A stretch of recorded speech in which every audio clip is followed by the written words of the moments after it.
여러분 한 주간 어떻게 지내셨는지요? 태초에 하나님께서 천지를 창조하셨습니다.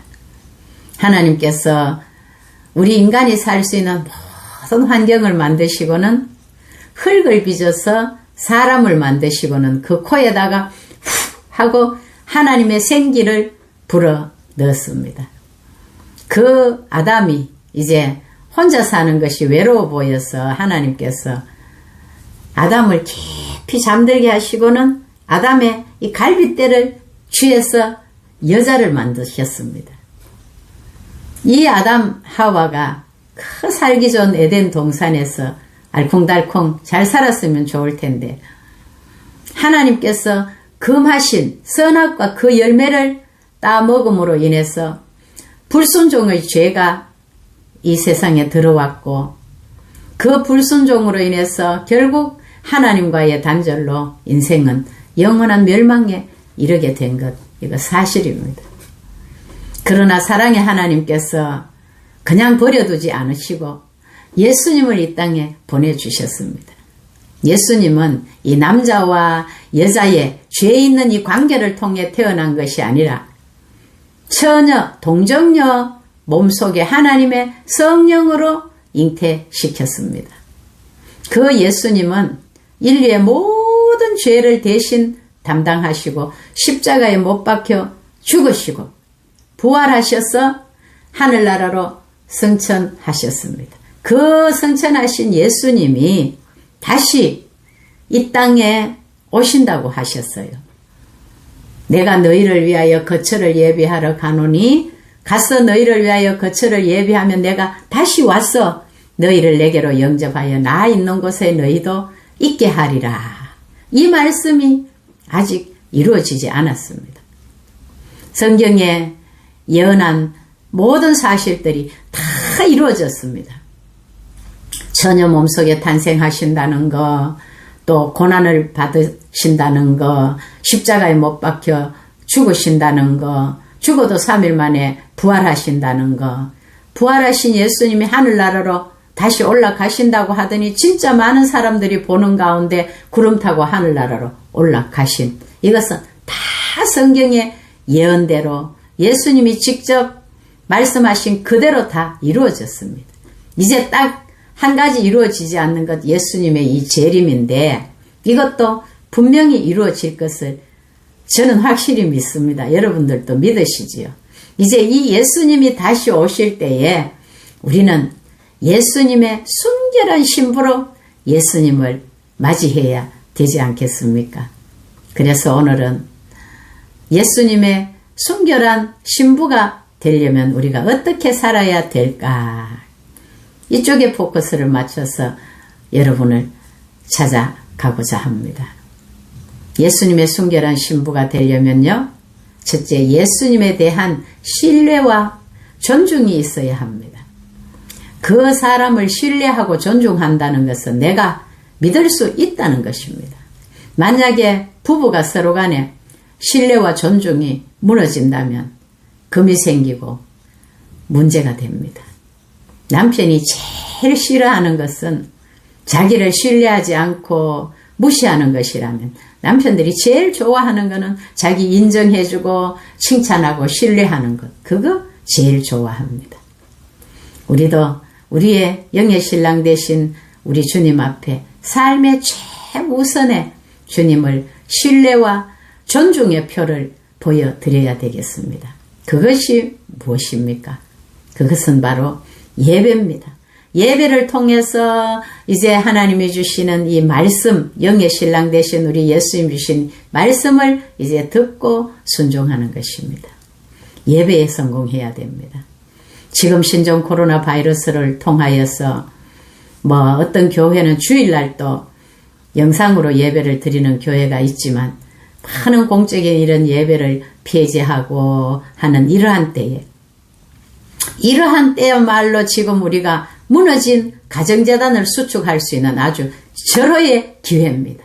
가정에서도 여러분 반드시 무너진 가정재단을 수축하고 예배에 성공합시다.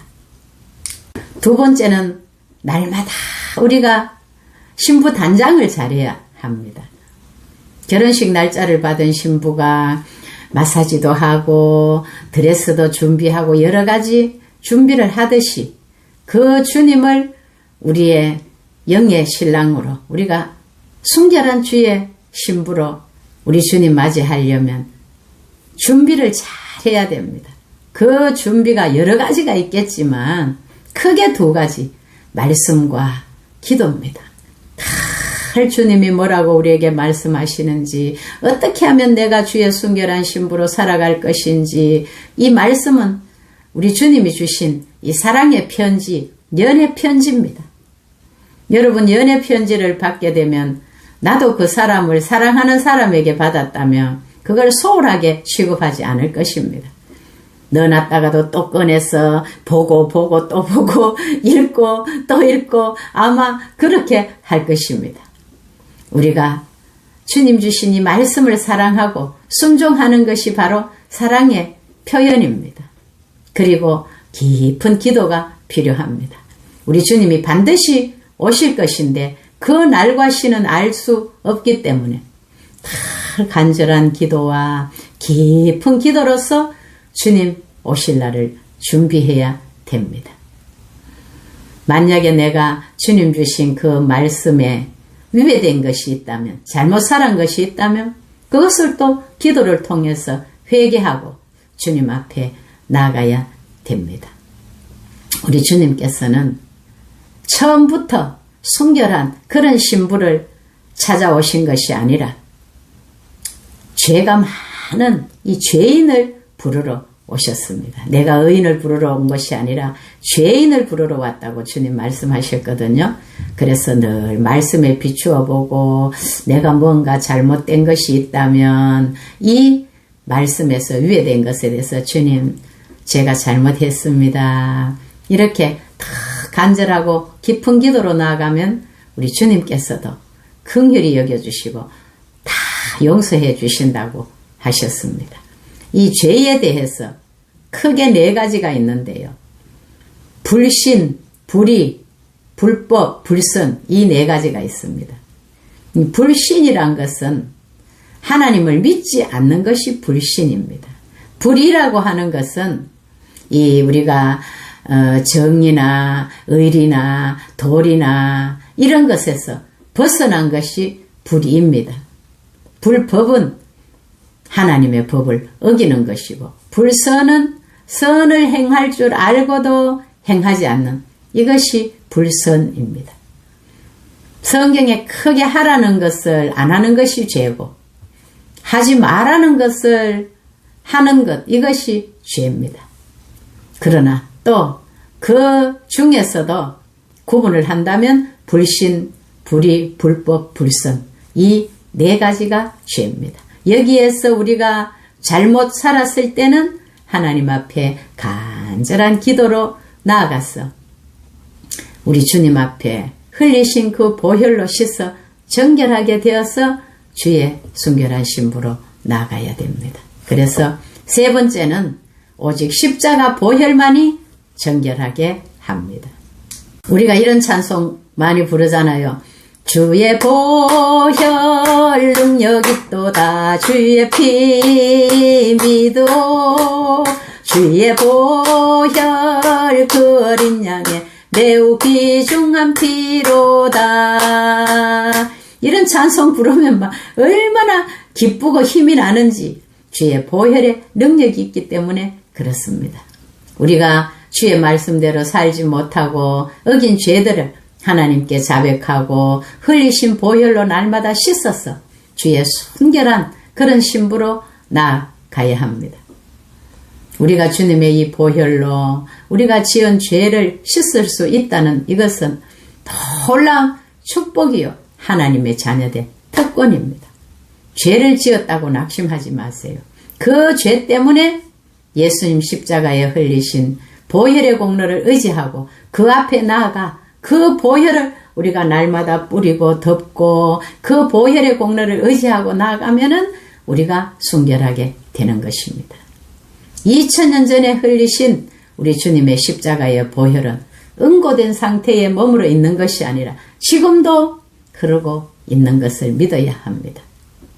그렇다고 뭐 죄를 밥 먹듯이 짓고 또 지으면 안 됩니다. 회개의 영이 내게 임하여 다시는 그 죄를 반복하지 않고 순결한 주의 신부로 나아가야 합니다. 너희가 죄와 싸우되 피 흘리기까지는 대항하지 아니하고. 영적 전쟁에서 두 가지, 하나는 공중권세를 잡고 있는 이 악한 사탄과의 전쟁이고 하나는 이 나와의 싸움입니다. 죄를 이기기 위해서는 교제권을 잘 선택해야 되고 또 그 죄의 자리를 피하는 길이 있고 아예 그 죄의 길에 서지 아니하는 방법이 있습니다. 그래도 연약한 인간이라 혹 죄를 범하였을 때는 속히 주님 흘리신 보혈 앞에 엎드려 주의 긍휼하심을 구하며 그 보혈로 청결하게 씻으면 됩니다. 우리 주님 곧 재림하실 때 우리 모두 주의 성결한 신부가 되어서 영광스러운 혼인잔치에 참여할 수 있는 저와 여러분 되시기를 우리 주 예수 그리스도의 이름으로 기도합니다. 아멘. 감사합니다. 잘 들어주셔서.